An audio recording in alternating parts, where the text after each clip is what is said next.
अजा एकादशी व्रत की कथा जाने इस व्रत की महिमा।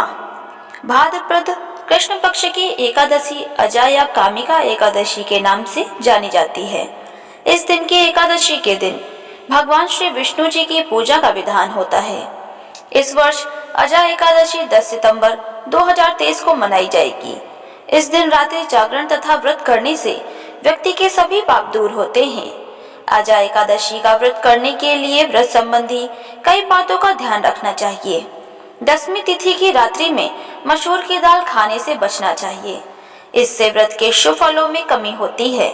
चने नहीं खाने चाहिए। करौंदों का भोजन नहीं करना चाहिए। शाक आदि भोजन करने से भी व्रत के फलों में कमी होती है। इस दिन शहद का सेवन करने एकादशी व्रत के फल कम होते हैं। व्रत के दिन और 10वीं तिथि के दिन पूर्ण ब्रह्मचर्य का पालन करना चाहिए। अजा एकादशी व्रत की पूजा। अजा एकादशी का व्रत करने के लिए उपरोक्त बातों का ध्यान रखने के बाद व्यक्ति को एकादशी तिथि के दिन शीघ्र उठना चाहिए।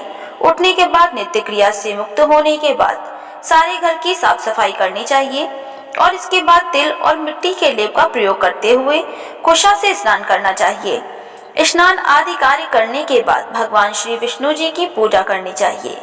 भगवान श्री विष्णु जी का पूजन करने के लिए एक शुद्ध स्थान पर धान्य रखने चाहिए। धान्यों के ऊपर कुंभ स्थापित किया जाता है। कुंभ को लाल रंग के वस्त्र से सजाया जाता है और स्थापना करने के बाद कुंभ की पूजा की जाती है।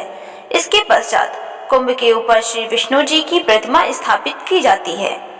प्रतिमा के समक्ष व्रत का संकल्प लिया जाता है। संकल्प लेने के पश्चात धूप दीप और पुष्पों से भगवान श्री विष्णु जी की पूजा की जाती है। अजा एकादशी व्रत की कथा। अजा एकादशी की कथा राजा हरिश्चंद्र से जुड़ी हुई है। राजा हरिश्चंद्र अत्यंत वीर प्रतापी और सत्यवादी राजा थे। उसने अपनी सत्यता एवं वचन पूर्ति हेतु पत्नी और पुत्र को बेच देता है और स्वयं भी एक चांडाल का सेवक बन जाता है। इस संकट से मुक्ति पाने का उपाय गौतम ऋषि उन्हें देते हैं। महर्षि ने राजा को अजा एकादशी व्रत के विषय में बताया। गौतम ऋषि के कथन सुनकर राजा मुनि के कहे अनुसार विधि पूर्वक व्रत करते हैं। इस व्रत के प्रभाव से राजा के समस्त पाप नष्ट हो जाते हैं। व्रत के प्रभाव से उसको पुनः राज्य मिल जाता है। अंत में वह अपने परिवार सहित स्वर्गलोक को गया।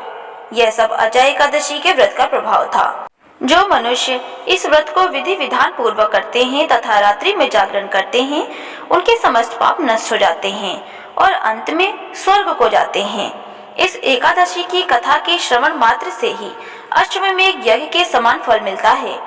अजा एकादशी व्रत की महिमा। समस्त उपवासों में अजा एकादशी के व्रत श्रेष्ठतम कहे गए हैं। एकादशी व्रत को रखने वाले व्यक्ति को अपने चित्त, इंद्रियों, आहार और व्यवहार पर संयम रखना होता है। अजा एकादशी व्रत का उपवास व्यक्ति को अर्थ काम से ऊपर उठकर मोक्ष और धर्म के मार्ग पर चलने की प्रेरणा देता है। यह व्रत प्राचीन समय से यथावत चला आ रहा है। इस व्रत का आधार पौराणिक, वैज्ञानिक एवं संतुलित जीवन है। इस उपवास के विषय में यह मान्यता है कि इस उपवास के फल स्वरूप मिलने वाले फल अश्वमेध यज्ञ, कठिन तपस्या, तीर्थों में स्नान दान आदि से मिलने वाले फलों से भी अधिक होते हैं। यह उपवास मन निर्मल करता है, हृदय शुद्ध करता है तथा सद्मार्ग की ओर प्रेरित करता है। दोस्तों, उम्मीद करती हूँ यह वीडियो आपको पसंद आई होगी। वीडियो पसंद आई हो तो वीडियो को लाइक करें और हमारे चैनल को सब्सक्राइब करें।